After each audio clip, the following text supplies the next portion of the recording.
versículos 1 al 12. Una de las características notables de los salmos es que están ordenados sistemáticamente. En el primer salmo tenemos en realidad al hombre perfecto, el hombre feliz, y creemos que representa al Señor Jesucristo como el último Adán. Ahora, en contraste con el hombre perfecto, el hombre dichoso del Salmo 1, vemos al hombre rebelde en el Salmo 2. Llegamos a esta sección, la sección correspondiente al Génesis en el libro de los Salmos, y el paralelismo es sorprendente. Génesis comienza con el hombre perfecto, el hombre feliz en el jardín del Edén. Pero él se convirtió en el hombre rebelde que se apartó de Dios y ya no buscaba su compañía, y no tenía una capacidad para relacionarse con él. Aquí en el Salmo 2 encontramos a los descendientes de Adán, es decir, a la humanidad. El Salmo 2 ha sido llamado el drama de los siglos. Contiene una declaración decisiva en cuanto al desenlace de los eventos y las fuerzas que operan actualmente en el mundo. Este salmo está dividido más como un programa de televisión que como una obra de teatro. Está presentado como si hubiera una cámara en la tierra y otra en el cielo. En nuestros días hemos experimentado algo parecido cuando se nos han ofrecido reportajes de exploraciones espaciales con una cámara instalada en algún planeta. Es un espectáculo emocionante y dramático. Aquí, en el Salmo 2, tenemos entonces un programa realizado por el Espíritu Santo en el cual él usa dos cámaras de una manera dramática que supera la imaginación humana. En primer lugar, comienza a funcionar la cámara que opera en la tierra y entonces escuchamos la voz de las multitudes.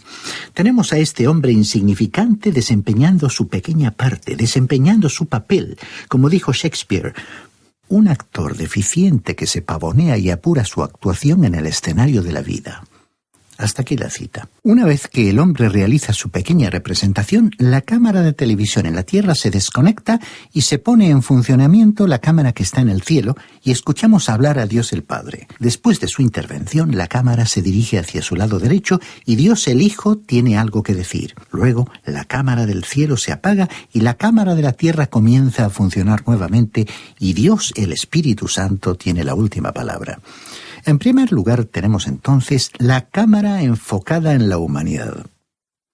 Y dispongámonos a presenciar este programa de televisión que comienza con la cámara situada en la Tierra enfocando a los seres humanos. La presentación comienza con una pregunta que vemos en el versículo 1 y es la siguiente. ¿Por qué se amotinan las gentes y los pueblos piensan cosas vanas? Las naciones aparecen alborotadas, sublevadas, y los pueblos conspirando y haciendo planes sin sentido. La palabra vanas significa vacías. Significa que aquello que ha enfurecido a las naciones paganas y las ha reunido en un gran movimiento de masas, un movimiento de protesta, nunca se cumplirá, no logrará sus objetivos. Así que se han reunido para un plan de inútil realización. Ahora, ¿cuál es ese plan? Leamos el versículo 2 de este segundo salmo. Se levantarán los reyes de la tierra y príncipes conspirarán contra el Señor y contra su ungido, diciendo. Aquí vemos a un grupo variado que incluye a los gobernantes y a los líderes religiosos. No solo vemos a las multitudes implicadas en este movimiento de protesta, sino también a la clase dirigente que se ha unido a la rebelión. Así que los que detentan el poder político y religioso se han unido en esta empresa. Ahora, ¿por qué están protestando? ¿Contra quién se han puesto en contra? La respuesta es contra el Señor y contra su ungido. La palabra ungido aquí en hebreo corresponde a Mesías. Esta palabra llevada al Nuevo Testamento corresponde a Cristos. O sea que aquí vemos un gran movimiento mundial contra Dios y contra Cristo. ¿Cuándo comenzó este movimiento? Las Sagradas Escrituras nos informan al respecto. En el libro de los Hechos, en el capítulo 4, cuando estalló la persecución contra la Iglesia, se nos dice que los apóstoles Pedro y Juan, después de haber sido amenazados, regresaron a la Iglesia para informar sobre la situación. En el capítulo 4, versículo 24 de este libro de los Hechos, vemos la reacción de los cristianos. Ellos, al oírlo, alzaron unánimes la voz a Dios y dijeron, «Soberano Señor, tú eres Dios». Aquí debemos hacer una pausa porque esta es una de las cosas de las cuales la Iglesia aún no está segura en la actualidad, y nos referimos a la frase «Señor, tú eres Dios». Muchos no están seguros de que Él sea Dios, se lo están pensando, pero la Iglesia primitiva no tenía dudas ni preguntas al respecto. Y luego aquellos antiguos cristianos continuaron diciendo, que hiciste el cielo y la tierra, el mar y todo lo que en ellos hay, que por boca de David tu siervo dijiste: ¿por qué se amotinan las gentes y los pueblos piensan cosas vanas? Se reunieron los reyes de la tierra y los príncipes se juntaron en uno contra el Señor y contra su Cristo. Según leemos en el capítulo 4 de los Hechos de los Apóstoles, versículos 24 al 26. Ahora, en el versículo 27 tenemos la interpretación del Espíritu Santo. Y verdaderamente se unieron en esta ciudad Herodes y Poncio Pilato con los no judíos y el pueblo de Israel contra tu santo Hijo Jesús, a quien ungiste.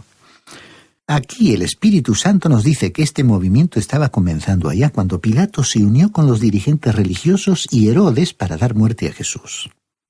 Este fue un movimiento contra Dios y contra Cristo, que fue aumentando progresivamente a través de los siglos y que culminará en una revolución mundial contra Dios y contra Cristo. Ahora, esto puede parecer increíble y alguien quizás diga: yo no creo realmente que el mundo se esté moviendo en esa dirección, ¿no le parece? Bueno, debe decirle que yo sí lo creo.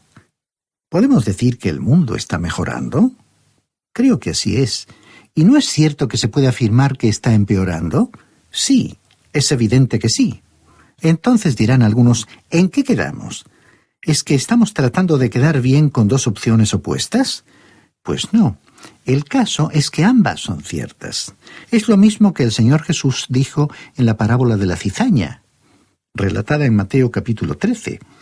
El Señor dijo que Él mismo era el sembrador y que Él estaba sembrando la semilla en el mundo. Y también dijo que vino un enemigo a sembrar cizaña entre el trigo.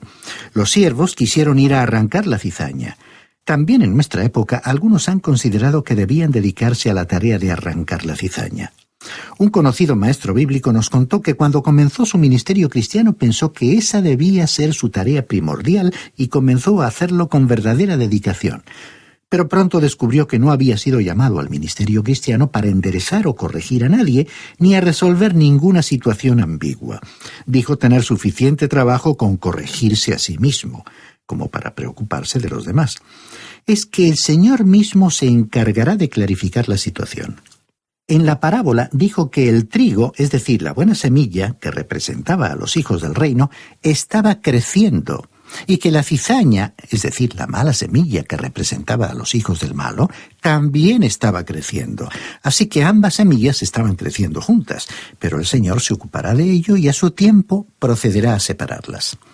En la actualidad existe un crecimiento del bien. ¿Sabía usted que hay más enseñanza bíblica hoy que en cualquier período de la historia del mundo? Por todo el mundo hay emisoras que están difundiendo por las ondas la palabra de Dios. Los avances de la tecnología de los satélites permiten enviar la señal a las regiones más remotas de la Tierra. Así que las Sagradas Escrituras se propagan hoy por una gran variedad de medios de difusión que eran inimaginables en otras épocas. Por ello decimos que el trigo, la buena semilla, está creciendo. Pero debemos destacar igualmente que la mala semilla, la cizaña, también está creciendo y difundiéndose como nunca antes. El mal está aumentando rápidamente. Hay tanta oposición contra Dios y la persona de Cristo que resulta increíble a los extremos que puede llegar. Todos nos hemos encontrado con diversas formas de oposición al mensaje de Cristo. Hay formas más violentas y otras más sutiles que pasan casi desapercibidas. En el siglo pasado hemos visto surgir naciones cuya filosofía y desarrollo político estaba basado en el ateísmo. Y esa situación no se había registrado en el pasado. En ese entonces iban en la dirección opuesta. Ninguna nación en el mundo antiguo, el gran mundo pagano del pasado, era atea. Eran politeístas, es decir, que había naciones que creían en la existencia de muchos dioses y el culto de esa adoración impregnaba todos los aspectos de la vida política y social. Claro que aquella gente estaba demasiado cerca del origen de la revelación divina. El patriarca Noé conoció a alguien que había conocido a Adán. Cuando uno está cerca de la revelación de un Dios, no puede negar su existencia. En la época de Noé el mundo estaba lleno de violencia, pero el ateísmo no existía, no había ateos. Cuando Dios entregó los 10 mandamientos, ninguno de ellos se dirigió contra el ateísmo, aunque sí se incluyeron 2 contra el politeísmo, como vimos en el libro del Éxodo capítulo 20 versículos 3 y 4 que dice: No tendrás dioses ajenos delante de mí. No te harás imagen ni ninguna semejanza de lo que esté arriba en el cielo, ni abajo en la tierra, ni en las aguas debajo de la tierra. Ahora, con el paso de los siglos, llegamos a la época del rey David, en la que al parecer hubo muchos ateos. David se refirió a ellos en el Salmo 14, versículo 1, cuando escribió: «Dijo el necio en su corazón, no hay Dios». Aunque los ateos puedan tener una gran preparación intelectual y títulos académicos, ya vemos que la Biblia les califica de otra manera. ¿Y qué diremos de la oposición a Jesucristo? Al parecer, mucha gente habla de Jesús y le admira. Entonces, ¿hay oposición o no? Lo que sucede es que se trata de una imagen de Jesús adaptada a las preferencias del ser humano actual. Es un Jesús que nunca existió. Es un hombre desconocido para las páginas de la Biblia. Por ejemplo, muchos no aceptan el nacimiento virginal de Jesús y creemos que deberían decirlo sin rodeos, porque muchas veces, para no causar una mala impresión, evitan referirse a su nacimiento. De la misma manera, niegan sus milagros y su muerte en la cruz por los pecados del mundo. La Biblia nos presenta a un Jesús que murió una muerte sustitutiva, vicaria por el pecado del hombre, y se niega también su resurrección corporal, física. Evidentemente, este Jesús que muchos aceptarían hoy no tiene nada que ver con el Jesús de las Sagradas Escrituras. Sin embargo, el Jesús que nosotros predicamos, estimado oyente, tiene un sólido apoyo documental en las Sagradas Escrituras. Por lo tanto, el que acepta y cree en la descripción bíblica de Jesús no tiene por qué ser calificado despectivamente como retrógrado o fundamentalista. Porque, sinceramente hablando, ¿quiénes serían los retrógrados? Pero es hacia ese Jesús que describe e identifica la Biblia hacia quien existe una creciente oposición que seguirá aumentando hasta una culminación futura. Ahora, ¿cómo se manifiesta esa oposición? ¿Cómo se expresa? Pues exactamente como el Señor dijo que ocurriría. Regresemos al Salmo 2 y escuchemos el clamor de esa oposición leyendo el versículo 3. «Rompamos sus ligaduras y echemos de nosotros sus cuerdas». ¿Cuáles son las ataduras que Dios ha colocado sobre la familia humana? El matrimonio es una de ellas. Dios lo ha establecido para el bienestar de la humanidad, más allá de que implique a personas cristianas o no. Pero en la actualidad las personas no solo quieren liberarse de esa ligadura, sino que lo están haciendo. Así que Dios es el responsable de la existencia de esa institución y quien proveyó esa hermosa relación de amor a este mundo. Pero en la actualidad, los hombres quieren evadir el carácter permanente de dicha relación y sobre todo de las responsabilidades que ella implica. «Rompamos sus ligaduras y echemos de nosotros sus cuerdas», dicen. Y esto nos recuerda a los 10 mandamientos. No nos salvamos por cumplirlos, porque de todas formas no podríamos hacerlo por nuestras propias fuerzas. Pero ahí están, para proteger la vida humana a nivel individual y la convivencia en sociedad. Pero entre los seres humanos prevalece la filosofía de liberarse de esta atadura para poder ser supuestamente libres y que cada uno actúe como desee. Dios ha dicho que de esa manera no funciona la vida personal ni familiar, ni social, porque tenemos una naturaleza física controlada por la maldad y las pasiones, y esa naturaleza necesita estar controlada. Pero la humanidad tiende a desatarse de toda restricción y control. Y así resulta inquietante ver la situación en que se encuentra nuestro mundo. En el ambiente político vemos confusión y corrupción. En la esfera espiritual vemos transigencia e indiferencia. Y en el ámbito social, un consumismo insaciable que conduce a un endeudamiento creciente, una lucha intensa por sobrevivir y una tendencia a la comodidad. La sociedad de la abundancia quiere tener las cosas disfrutando cada vez más de facilidades e invirtiendo el menor esfuerzo posible. Y si fuera posible, sin ningún esfuerzo. Realmente es como para preocuparse. Pero continuemos observando los escenarios del Salmo 2 y veamos en el versículo 4 la cámara enfocando a Dios el Padre. Y surge la pregunta, ¿cómo se siente Dios el Padre ante esta situación? Y dice el versículo 4, «El que mora en los cielos se reirá, el Señor se burlará de ellos». Esa risa de Dios no es una risa de humor. La situación no tiene nada de divertida. Entonces, ¿qué clase de risa es? Bien, miremoslo desde el punto de vista de Dios y vemos al hombre en su pequeñez como una miniatura, presentándose amenazadoramente delante de él, agitando su puño y desafiándole. Imaginemos a Dios contemplando esta escena ridícula. ¿Cómo no reír ante esta patética demostración? Esa escena no durará mucho tiempo. ¿Cuántos tiranos han desafiado a Dios? Como quien desempeña un brevísimo papel en el escenario de la vida y en un momento su actuación llegó a su fin y la historia los ha arrinconado en el olvido. Leamos el versículo 5. Luego les hablará en su furor y los turbará con su ira. Aquí el salmista se refiere al juicio que vendrá sobre la tierra. ¿Qué efecto tendrá la oposición del hombre sobre el programa de Dios? Dios se está moviendo hacia el cumplimiento de su propósito. Lo que el hombre en su insignificancia haga no le disuadirá ni diferirá el proceso. Él tiene un propósito doble en el mundo. Tiene un propósito celestial y un propósito terrenal. Ahora mismo está llevando a cabo su propósito celestial. El escritor a los Hebreos lo expresó así en su capítulo 2, versículo 10, donde dice: llevar muchos hijos a la gloria. Dios está llamando de este mundo a un pueblo que invoque su nombre. Este es su propósito actual.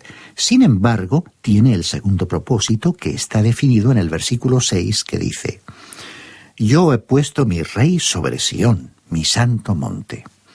Dios se está moviendo y avanzando directa y constantemente, sin vacilar e inflexiblemente hacia el establecimiento del trono en que Jesucristo se sentará en esta tierra.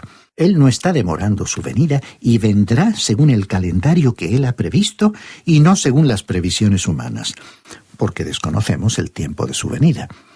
Y ahora veremos la cámara enfocando a Dios el Hijo. Aquellos que me están escuchando en este momento y que están familiarizados con la teología saben que el Señor Jesucristo es quien ejecuta todos los decretos de Dios. Y entonces el Hijo habla diciendo lo que leemos en el versículo 7.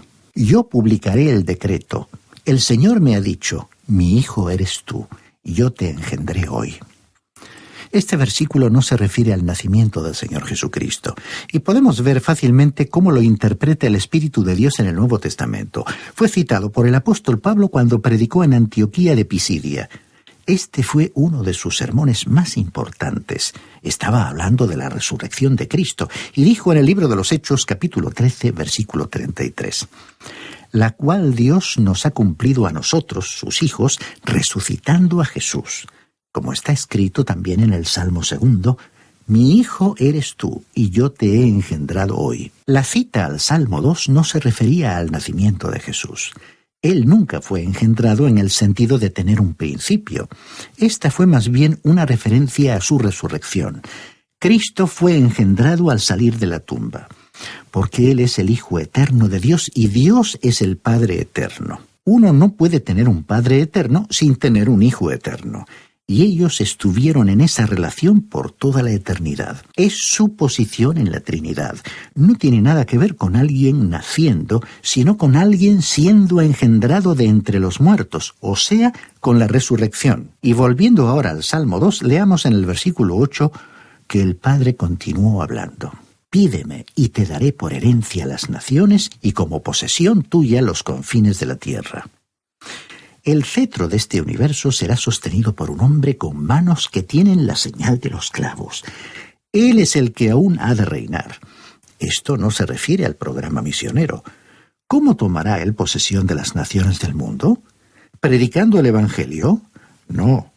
Escuchemos lo que dice aquí el versículo 9. Los quebrantarás con vara de hierro, como vasija de alfarero los desmenuzarás. Este pasaje no se refiere a la primera venida de Cristo a la tierra, sino a su segunda venida, cuando regrese para juzgar a la tierra, para aplastar la rebelión. Quizás a algunos no les agrade esta perspectiva, pero usted puede leerla en el libro de Apocalipsis, capítulo 19. Leamos ahora los versículos 10 y 11 de este Salmo 2, porque la cámara enfoca al Espíritu Santo. Ahora pues, reyes, sed prudentes, admitid amonestación, jueces de la tierra, servid al Señor con temor y alegraos con temblor. Dios, en la historia del mundo, siempre y sin excepción ha dirigido sus mensajes a los gobernantes de este mundo. Al comienzo con Faraón en Egipto. cuando José era su primer ministro. Daniel fue el primer ministro de Nabucodonosor en Babilonia, y más tarde lo fue de Ciro, rey de Persia. Dios presentó sus mensajes a través de ellos a estos gobernantes. En el versículo 12 podemos leer lo siguiente: «Honrad al Hijo para que no se enoje y perezcáis en el camino, pues se inflama de pronto su ira. Bienaventurados todos los que en él confían». Un profesor de un seminario teológico, el doctor George Gill, acostumbraba a decir que esta era la forma del Antiguo Testamento de decir: «Cree en el Señor Jesucristo y serás salvo». Y eso es lo que el Espíritu de Dios está diciendo al hombre en la actualidad. Cree en el Señor Jesucristo y serás salvo. Recordemos en el Evangelio de Mateo capítulo 26 versículo 50 lo que el Señor Jesús le dijo a Judas después que éste, al traicionarle, le besó. «Amigo, ¿a qué vienes?». ¿Por qué le dijo eso? ¿No sabía por qué Judas le había besado? Por supuesto que sí. Entonces, ¿por qué le llamó amigo? ¿Qué le quiso decir? Sugiero lo siguiente. Es como si le hubiera dicho: «Me acabas de besar, lo cual ha cumplido la profecía. Ahora eres libre para volverte a mí y para transformar ese beso de traición en uno de aceptación. Eres un agente moral libre». Ahora, en el Salmo 2, el Espíritu Santo dijo: «Honrad al Hijo», es decir, creed en el Señor Jesucristo y seréis salvos. Creed en el Señor Jesucristo antes de que sea demasiado tarde. Y este es el mismo mensaje que el Espíritu Santo está comunicando hoy a la humanidad. Algún día Él vendrá a establecer su reino sobre la tierra, aplastará toda rebelión y reinará trayendo paz y armonía a esta tierra. El mundo se parece hoy a la escena que observamos en los momentos previos al comienzo de un concierto. La orquesta se encuentra en el escenario y cada uno de los intérpretes se encuentra afinando su instrumento, concentrándose en sí mismo y olvidando a los demás. El sonido que se oye no puede expresar una mayor confusión, pero llega el momento en que entra el director y después de unos aplausos de bienvenida se produce un silencio total. Entonces él levanta la batuta y a su señal todos los instrumentos comienzan a tocar en orden, en armonía, y la suma de todos interpretando su parte y todos juntos bajo la guía del director producen un sonido hermoso, perfecto. Cuando el Señor Jesucristo venga y entre en la escena, todo aquel que no esté afinado con Él será removido, y entonces Él alzará su cetro y todo el universo resonará en una armonía universal. Pero mientras ese día no llega, para mí como cristiano es un privilegio inclinarme ante Él, llevando el pequeño instrumento de mi cuerpo y mi vida afinado con Él, reconociéndole como mi Salvador y Señor. Estimado oyente, le invito cordialmente a hacer lo mismo.